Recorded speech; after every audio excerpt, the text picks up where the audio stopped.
Joining me right now is one championship flyweight contender. I'll call you a contender, Colbey Northcutt. Thank you, Colbey, for the time. How you doing? I'm doing great. Thanks so much for having me tonight. No doubt, no doubt. The last time we spoke was 8 months ago. Time has Mm. flown by so fast. And when Right. we spoke, you talked about how you're just reopening your academy. You're still Mhm, training from time to time at Training Lab. mhm. Talk about the 8 months that has passed. Has things changed? Yeah.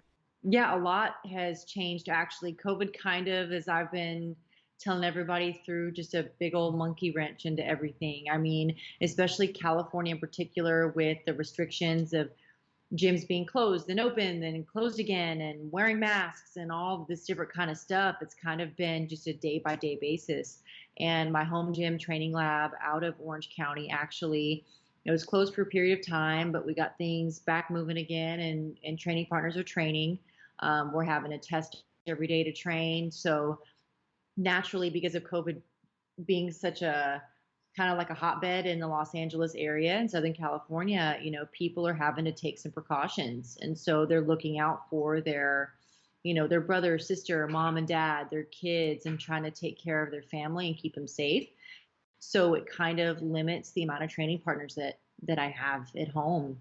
So in that time period, I'm still training at Training Lab in the garage with my strength and conditioning coach, Sam Calavita, and he's my nutritionist as well. But I've actually made the transition up here to Alpha Male for majority of my camp. I'm in Sacramento, so Northern California, training with Sage. Just a new environment, new camp, new gym, lots of bodies and lots of training partners, and I've been loving it. It's been great. Sam Calvillo, the mad scientist. A lot of people consider him, right? He's Exactly. Yes. I call him the mad scientist. He is an expert at what he does, man. He is the best at just nailing everything down to a science and creating. I mean, basically, he says all the time, you want to treat the body the way God intended for it to be treated. So he's the mastermind behind my strength and conditioning and my nutrition, and everybody up at Training Lab in the garage. And I'm super grateful for him and all of his knowledge. working with him. Have you seen, like, of course you've seen advancements in your performance, but Mhm. what have you seen mostly, like a personal record that you could reveal to us? Yeah, I wouldn't even say any just personal records. It's just because every single training session in the garage, as we like to call it, it's actually his garage in his house. Every workout, every day is different. So he's always trying to push you to new thresholds in different areas. So you can't actually say you have a PR of anything because every single time it's different. And then he has a specific reasoning of why you do certain exercises throughout your camp and the time that he does it. So that's a great question, but difficult one to answer. He's probably keeping track. You probably aren't, He right? has. He has a reason behind everything that he Yeah. does, and I just do what he says. Yeah, that's awesome to have somebody you could Right. just dump everything onto and you just worry about Exactly. going in there and performing. Exactly. He does. I'm kind of a person. My husband always laughs at me because I'm definitely somebody that kind of overanalyzes everything and will worry if I think about it too much or kind of stress pretty easily. And he kind of just takes all that off me. Now, with Team Alpha Male, when did you decide to, split your camp up and go up there? Yeah, so about 6 weeks ago was when I actually made that transition up here.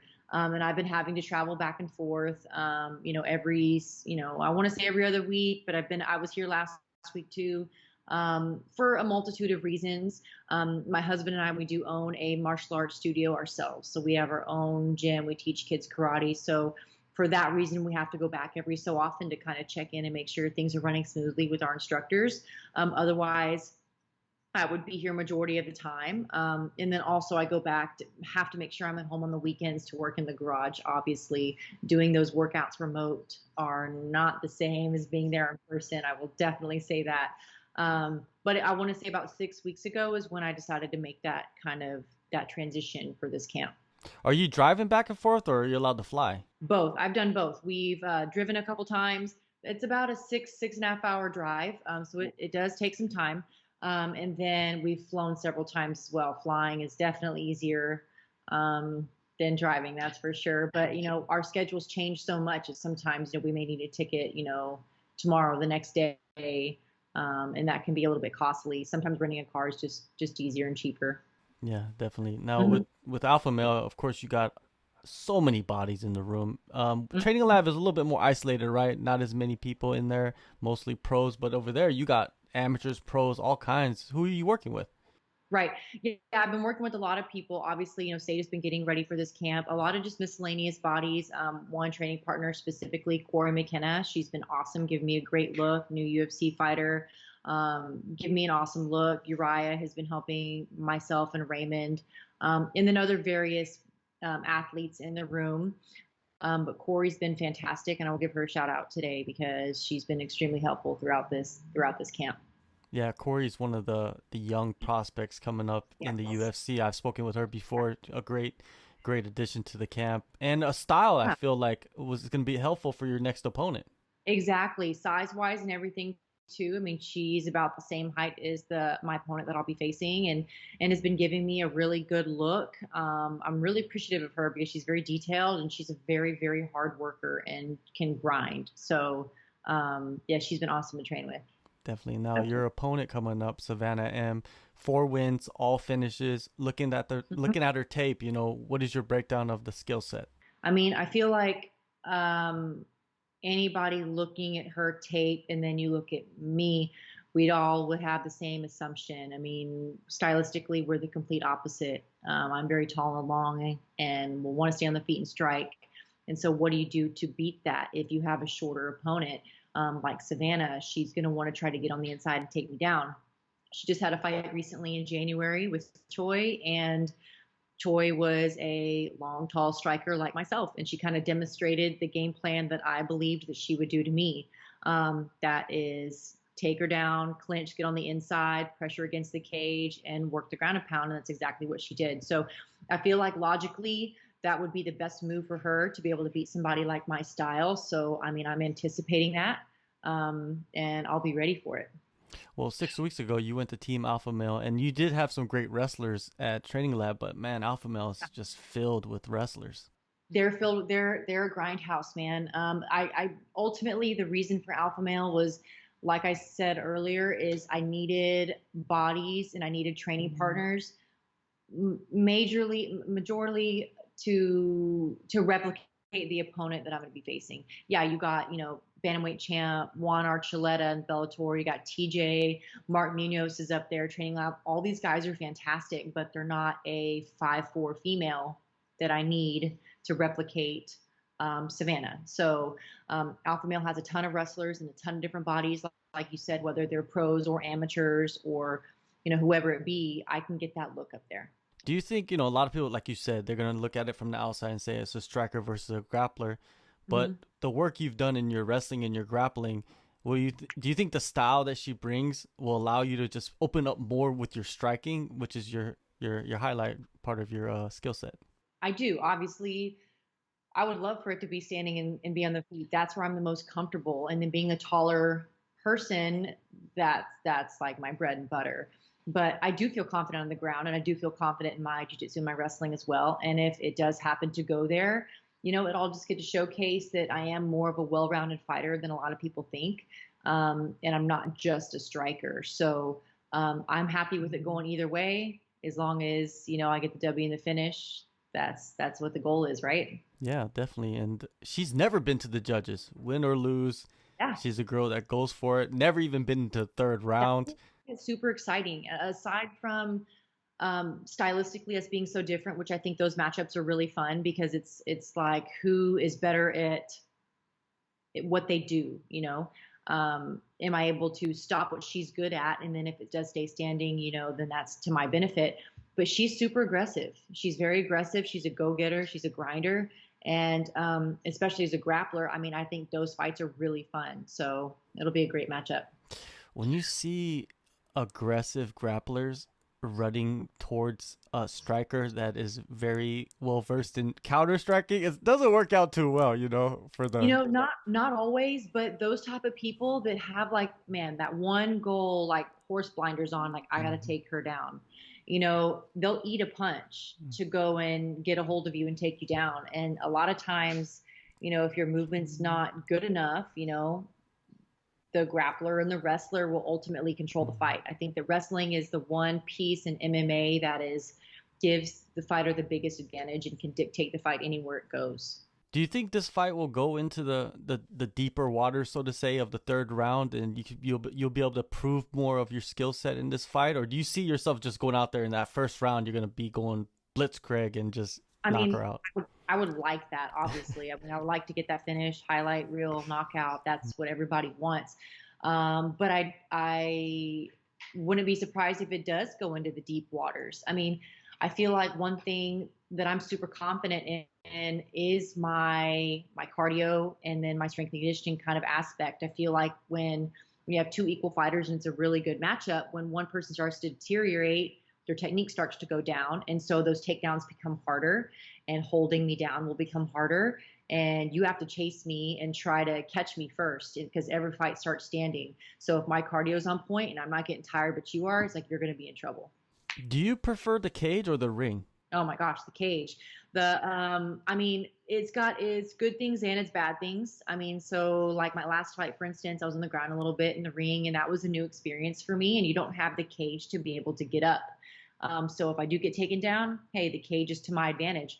But she's also really good at cage work too and likes to hold people down. And then also, I like that the cage and one specifically is a circle. So that benefits me more than just a ring with corners. So it's got its advantages and disadvantages, but I like the cage better. Do you think also one championship they judge on the overall, of the fight? Like who can get Yeah. closest to finishing? Does that change like your approach to a matchup? I mean, that's a great question because naturally we're so used to looking at fights like, okay, so this person won rounds 1 and 3, but the round 2 that they lost was so huge. It's like, how do you judge that? It's like, man, I'd hate to be a judge and have to be in that kind of position. And I feel like naturally judging round by round is easier. But if you look at it as a whole, and I feel like you look at who really wanted it more, who had the most heart, did the most damage, and all those factors, I feel like it could be a really good thing if you look at it that way too. If you barely lost a round, but the rounds you won were way more significant, it could help.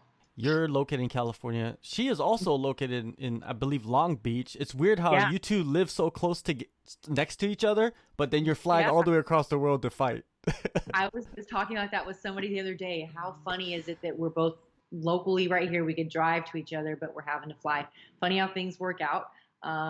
But she stepped up and said yes, and I'm very happy to get a fight, whether it be here in California or all the way in Singapore. Yeah, well, it shows you the reach of the sport nowadays, that Yeah. where you can live next to each other in another country and then go to another country across the world and fight, compete. Right. And then speaking of that, like how awesome is it that finally one is coming to the US market? I think that's tremendous. And the fact that we get to be on such a monumental card is even better because I mean, a lot of Americans and a lot of people that are even fight fans, you go and talk to just your normal person and they just think, oh, UFC or Bellator or whatever the case. One's talent is so just remarkable. And I'm so excited that now we're coming to the US and that everybody will get to see globally how great one championships athletes really are. So I'm super excited. Yeah, definitely huge opportunity for everybody Mhm. on those one Yeah. on TNT cards. And hmm you're fighting on the same night as Sage. Was that something that you guys planned out? No, I mean, we always kind of talked about it as something that we wanted to do in the future. Definitely didn't think that it would be this soon. We fought together on cards, when we were amateurs, locally, when we were in Texas fighting for Legacy.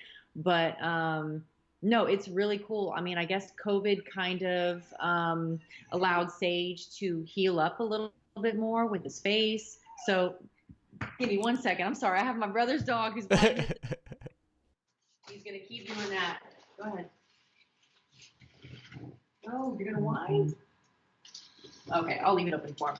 It's all good. Anyway, yeah, it's kind of it. COVID for Sage, it gave him a little bit more time to heal, and then I was actually scheduled to fly out, or not fly out, to fight last March of 2020, and obviously that got canceled because of COVID. So timing and the way that everything worked out. I mean, I was ready to go whenever, and then when they suggested for us to be on the same card together, it's like it couldn't have been a better time. So I'm very happy that we get to do that.